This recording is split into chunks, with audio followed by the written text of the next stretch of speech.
आज की इस क्लास के अंतर्गत कक्षा 10वीं के लिए आज की इस वीडियो में मैं हिंदी का एक पेपर आपके लिए लेके आई हूँ। जो आपकी अर्धवार्षिक परीक्षा है उसके लिए आज हम यहाँ पे एक पेपर कंप्लीट करेंगे। तो पूरा वीडियो आप लास्ट तक देखें ताकि आप हर एक प्रश्न को अच्छे से कंप्लीट कर सकें और एग्जाम में अच्छे से अच्छे अंक आप प्राप्त करें। तो आपका पहला प्रश्न रहेगा, सही विकल्प चुनकर लिखिए। तो पहला है आपका, सूर सागर के रचिता हैं। तो इसका आंसर आएगा आपका कौन है? सूरदास। तो बी नंबर वाला आपका इसमें सही रहेगा। दूसरा है, कवितावली के रचिता हैं। तो कवितावली के रचिता कौन है? तुलसीदास। तो ये आप दोनों प्रश्नों का स्क्रीनशॉट लें, इसके बाद हम अगले प्रश्न को पढ़ेंगे।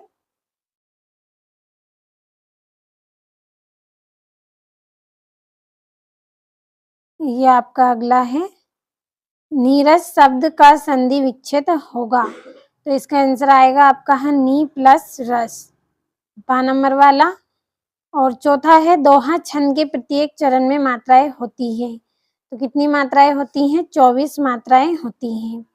अगला प्रश्न है, वात्सल्य रस के सम्राट हैं। जो वात्सल्य रस है इसके सम्राट कौन है? सूरदास जी।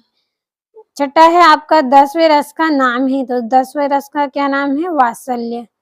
तो कंप्लीट अच्छे से करें। अब अगले प्रश्न की ओर बढ़ते हैं। तो अगले प्रश्न में आपके रिक्त स्थान भरने हैं। तो पहला है आपका, संधि के डेडेस प्रकार हैं। तो संधि कितने प्रकार की होती है? 3 प्रकार की होती है। दूसरा है, 2 या 2 से अधिक शब्दों के मेल को डेडेस कहते हैं। तो क्या कहते हैं? समास कहते हैं। तीसरा है, एकांकी नाटक डेडेस में अंक होते हैं। तो कितने अंक होते हैं इसमें? 1 अंक होता है। चौथा है आपका, प्रतिमा बनाने वाले का नाम डेडेस था। तो क्या नाम था? मोती लाल।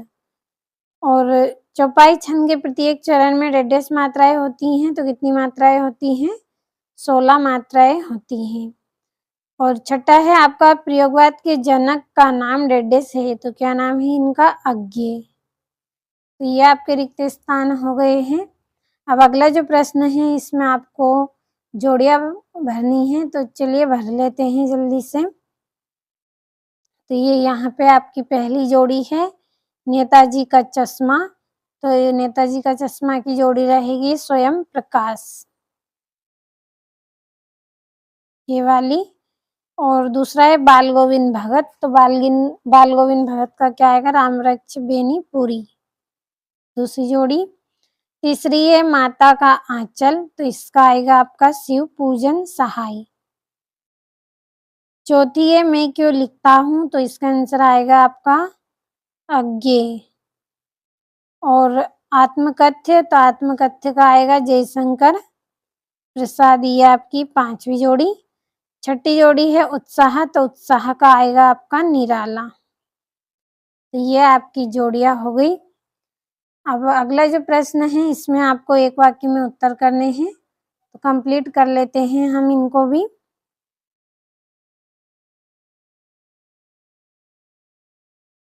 पहला है आपका, जिसके समान कोई दूसरा ना हो। तो इसका आंसर आएगा अद्वितीय।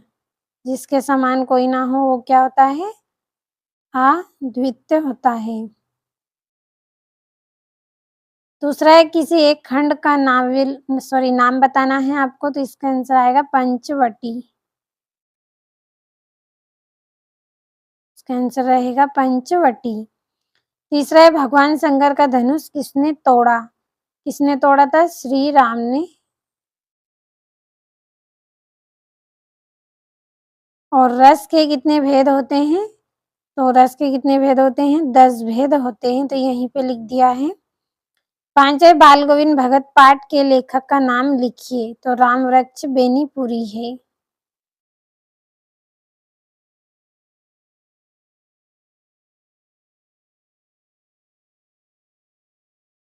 रामवृक्ष बेनीपुरी।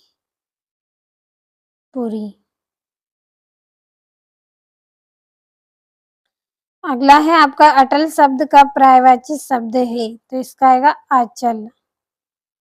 क्या आएगा? अचल। तो एक वाक्य में उत्तर हो गए हैं आपके। अब बढ़े अगले प्रश्न की ओर। तो जल्दी से स्क्रीनशॉट लीजिए।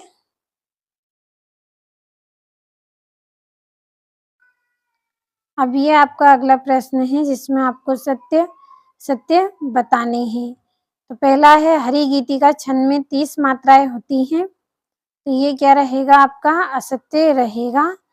दूसरा है, रामचरितमानस का प्रमुख छंद चौपाई है। तो ये आपका सत्य रहेगा। तीसरा है, निराला छंद मुक्त काव्य के प्रवर्तक माने जाते हैं। तो ये भी सत्य।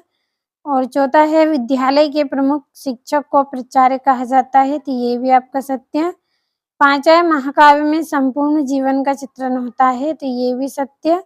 और शब्द के पूर्व लगाने वाले शब्द को प्रत्यय कहते हैं। तो ये आपका गलत रहेगा।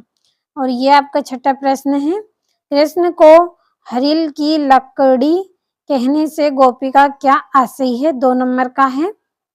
और गोपियां कृष्ण से अपना मन वापस क्यों लेना चाहती हैं?